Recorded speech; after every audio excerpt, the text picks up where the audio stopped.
Bonjour, je m'appelle Sébastien Donker, je suis cofondateur de Snark Factory et directeur technique.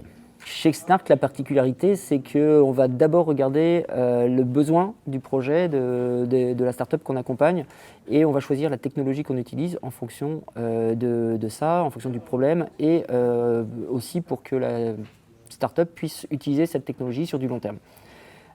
Du coup, ça veut dire qu'en back, aujourd'hui, on fait pas mal de Node.js, mais on a aussi des briques en Java, des briques en Python, par exemple, et même en PHP.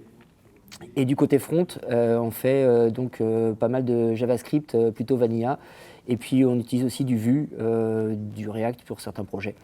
Voilà, et en termes de base de données, on utilise pas mal Mongo, mais aussi du SQL plus standard, jusqu'à des bases de données orientées graph. Alors des challenges techniques chez Snark Factory, on en a à peu près un ou deux ou trois pour chaque projet. Le but pour nous, en fait, on est plutôt dans l'innovation, donc du coup, il va falloir trouver toujours la bonne solution et tout ça à moindre coût pour le porteur de projet. L'idée, c'est que voilà, ça ne doit pas coûter 1 million à chaque start-up et en même temps, il faut qu'on arrive à développer les choses assez rapidement pour pas, parce que le temps, c'est important pour le développement de ces entreprises-là. Chez Snark, on a des cycles de développement très courts, d'une semaine. On s'occupe de beaucoup de projets en même temps, donc du coup on va du mercredi au mercredi.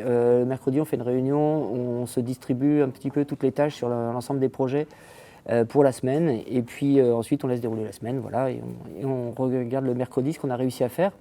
Voilà, ça nous permet de ne pas mettre en ligne en début de week-end et puis ça nous permet aussi d'être très adaptatif en fonction des changements qui s'opèrent en fait dans les startups. Hein. C'est tous les jours pratiquement en fait, on a des startups qui arrivent avec des nouveaux besoins, des pivots, des choses comme ça et on a besoin de s'adapter à ça. C'est pour ça qu'on marche avec des cycles très courts.